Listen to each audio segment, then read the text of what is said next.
তুমি কি ইহুদিদের দালাল? বলো। রাসূলুল্লাহ সাল্লাল্লাহু আমরা তাকবীর দেব, নারায়ে তাকবীর, নারায়ে রিসালাত, মুহাম্মদ রাসূলুল্লাহ। খেয়াল রাখবেন ভাই, সবচাইতে নবীদের সাথে মারাত্মক বেয়াদবি করেছে ইহুদিরা। আর আজকে সেই ইহুদিদের বিরুদ্ধে আমরা আওয়াজ তুলি, সেখানে নবীদের স্লোগান নাই। তুমি কি ইহুদিদের দালাল? বলো। রাসূলুল্লাহ সাল্লাল্লাহু আমরা তাকবীর দেব, নারায়ে তাকবীর, নারায়ে রিসালাত, মুহাম্মদ রাসূলুল্লাহ। খেয়াল রাখবেন ভাই। হাজরিন, এরপর আমরা ইহুদিদের বিরুদ্ধে স্লোগান দেব, ফিলিস্তিন স্বাধীন হও, স্বাধীন করো, বিশ্ব মুসলিম ঐক্য করো, ফিলিস্তিন স্বাধীন করো, ফিলিস্তিনে হামলা কেন, জাতিসংঘ জবাব চাই। এই স্লোগানের পরে আসবে। কি ভুল বললাম নাকি আমি? ভুল বললাম নাকি আমি? এগুলি যদি কেউ ভুল করেন আমি ধরাই দিচ্ছি। আপনার সাথে বিদ্বেষ নেই আমার, আপনার সাথে ঝগড়া নাই, আমি ধরাই দিচ্ছি। ধরাই দেওয়ার অধিকার আছে আমার, ধরাই দেওয়ার অধিকার আছে আমার। আপনি বড় আলেম হওয়ার যায় বড় হইয়ান, আপনি পিছনে তাকান, তারা আমাদের ভক্ত ছিল, অথবা এই দেশের পীর মাশায়েখ আউলিয়া কেরামদের হাতে হাত দিয়ে তারা মুসলমান হয়েছে। বুঝতে হবে, বাংলাদেশে পীর মাশায়েখকে বাদ দিয়া নিজেরা নতুন কোন ইজ্জত করবেন, বাংলাদেশ ছেড়ে অন্য রাষ্ট্র চিন্তা করেন, বাংলা ছেড়ে অন্য রাষ্ট্রে চলে যান। ঠিক কিনা বলেন? বাংলাদেশ আউলিয়া কেরামের দেশ, বাংলাদেশ পীর মাশায়েখদের দেশ। হাজরিন, এখানে বসে নতুন কোন ইজম, নতুন কোন আইন, নতুন কিছু করবেন, সেই সুযোগ আপনাদেরকে আমরা দেব না।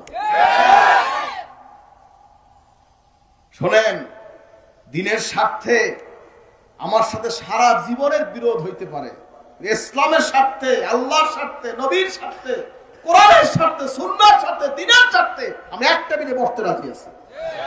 সে মানসিকতা আমাদের আছে। হাজরিন, যেখানে একটা প্রতিষ্ঠান হয়, তোমার হেন একটা করা লাগবে, যে একটা সমাবেশ হয়, হেন পারবার তোমার একটা করা লাগবে। কেন? কি জন্য এগুলো? ইসলাম বৈষম্য, ইসলাম বৈষম্যের স্থান নেই। ইসলাম থাকবে মহাব্বত, ভ্রাতৃত্বতা থাকবে, মহাব্বত থাকবে, ভালোবাসা থাকবে।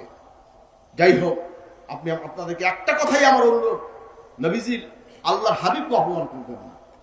দুনিয়ায় অপমান হবেন, আখিরাতে অপমান হবেন, হাজরিন মিজানে অপমান হবেন, সিরাতে অপমান হবেন, জাহান্নামে তলদেশের স্থান হবে।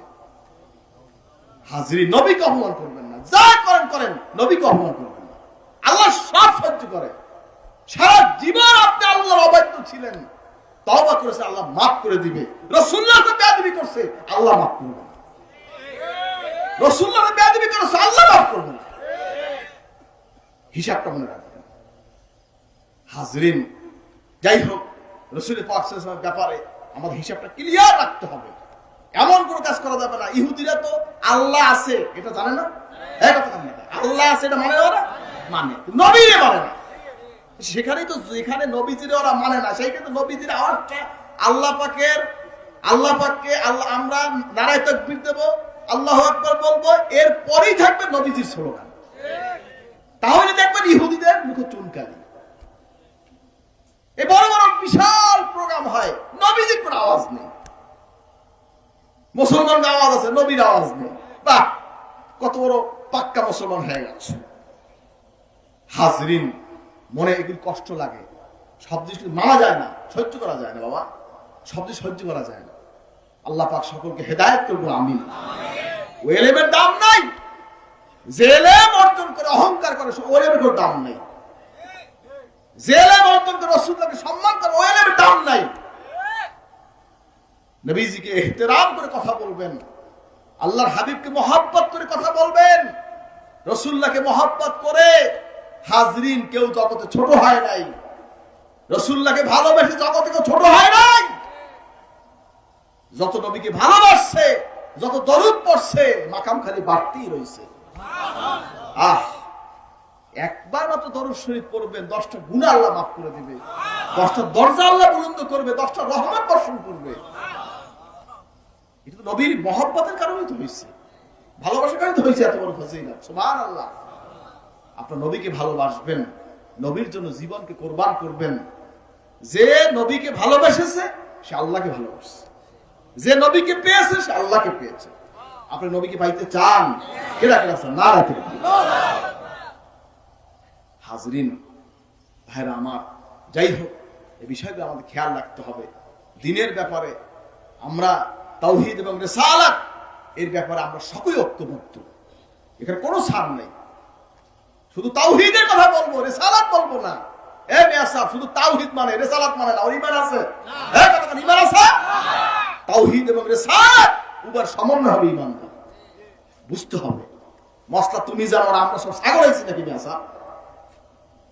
হাজরিন বোঝার চেষ্টা করবেন, কারণ আমাদের দেশে বিভিন্ন ব্যানারে আজকের অপপ্রচার চলছে। নাম হলো কি সাইনবোর্ড ইসলাম, ইসলামিয়া মদের দোকান। কি মদ কি হালাল হয়ে গেল? বলেন হালাল হয়ে গেল? হালাল না, যেটা হারাম সেটা হারাম, যেটা হালাল সেটা হালাল। বুঝতে হবে। আল্লাহ পাক আমাদের সকলকে হেদায়েত করবেন, আমিন বলেন আল্লাহুম্মা আমিন। আল্লাহর হাবিবের জন্য জীবনকে উৎসর্গ করবেন, কোরবান করবেন, এই মানসিকতা রাখতে হবে। আপনি বলেছি নাকি আগুনে লাভ দেন? এক কথা বলেন না কেন? বলেছি নাকি নবীজি যদি হায়াতে দুনিয়া থাকতেন, দুনিয়ার জিন্দেগিতে হুজুর থাকতেন, যদি হুজুরের উপর কেউ হামলা করতে আসতো তা আমারে মারিয়ে তারপর নবীজি যাইতো। এই মানসিকতা থাকতে হবে। এই মানসিকতার নামই হচ্ছে কামেল মুসলমান। কথা বুঝবেন। নিজের জীবন, মাল, সম্পদ, অর্থ, টাকা, পয়সা, বাড়ি, গাড়ি সব কিছু নবীকে ভালোবাসতে হবে, সব কিছু চাইতে। আল্লাহ পাক আমাদের সকলকে কবুল করে, আমিন বলেন না আল্লাহুম্মা আমিন।